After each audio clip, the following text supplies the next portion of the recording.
Did you know you're about to pay £30 billion to fix the government deficit?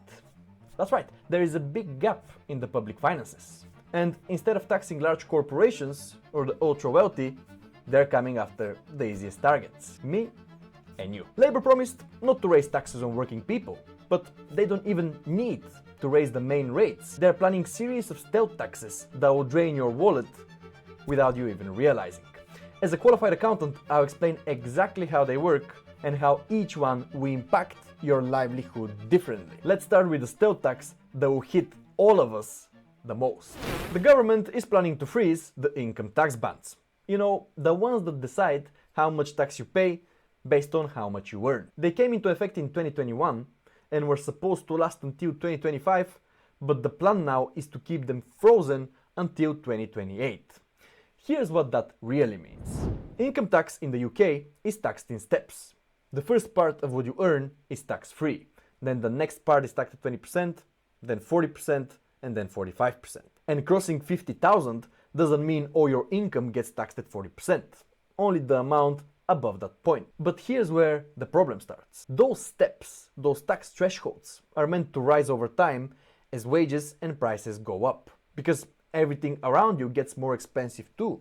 Food, bills, rent, materials. And as costs rise, people naturally earn a bit more just to keep up. But if the thresholds stay frozen while your income rises with inflation, you get pushed into a higher tax band, not because you're wealthier, but because life has become more expensive. Normally, these thresholds should rise every few years to match inflation and the cost of living, but instead they're staying frozen until 2028, despite the inflation and cost of living crisis over the last few years. They call this a fiscal drag, and this is the biggest stealth tax in the entire budget.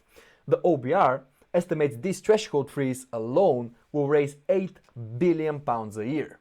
It's the government's perfect way to raise money without raising taxes on working people, at least not directly. And if you think the frozen tax bands are brutal, the next one is even more unpredictable. Multiple reports suggest that the VAT threshold might be going down significantly. If that's true, this will have a devastating impact on both businesses and consumers. Imagine walking into your local coffee shop tomorrow morning. It's the same coffee, same barista, but suddenly everything costs 20% more. Not because the owner is greedy, but simply because they were forced into VAT. Right now, the threshold is set at £90,000.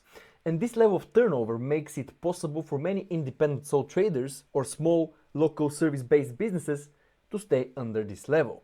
But in the upcoming budget, we might see this threshold dropping to only £30,000 according to some reports. This will drag hundreds of thousands of small businesses into VAT overnight. If you're a photographer, surveyor, plumber, you might feel comfortable staying under 90,000 turnover. But under the new rules, you'll be pushed into charging 20% VAT just to survive. And it's not just about the extra cost. When you cross the threshold, you're legally required to file quarterly returns, pay for software fees, pay for accountant, keep digital records, and you face steep penalties if you get it wrong. It's an absolute nightmare for a sole trader turning 35,000–40,000 a year. But the most sinister part is that we're the ones footing the bill. The moment a business adds VAT, every customer absorbs the cost. According to some analysis, this move could generate approximately £2 billion in extra tax revenue annually, every year. But if you think paying more for coffee is bad, the next stealth tax goes straight through the roof over your head. The government is considering adding national insurance tax to rental income. And the logic here is simple. Rental profits currently escape NI entirely, so adding it is an easy way for the Treasury to raise billions without breaking their promise of taxing working people. But this change will affect millions of tenants in a way most people don't see coming. If landlords are forced to pay national insurance on the rent they receive, do you honestly think they're just going to absorb the cost out of their kindness? Of course not, they're going to pass it straight back to tenants, which means higher rents across the country. And we've seen what happens when the government tries to tax landlords. When they reduced mortgage interest relief under Section 24, many landlords sold their properties, which meant fewer rental units and higher rental costs. The same logic applies here. If you add national insurance tax to rental income, more landlords will decide renting is no longer worth it or profitable to them. And when they decide to sell, they're not only looking at first-time buyers, they're selling to corporate landlords, big investment funds, and institutional buyers. And when big companies control more of the rental market, rents go up even further, and once again, it's ordinary people paying the price. Not the wealthy, not big corporations, but tenants, landlords, and small businesses. A move like this could quietly raise another £3 billion a year to further bridge the gap in the public finances. And even if you escape the rental crisis and buy a home, there's another tax waiting for you. The next stealth tactic is the so-called mansion tax, an annual charge on luxury properties. But hold on, here's the trick. Some proposals suggest taxing properties worth £500,000 and upwards.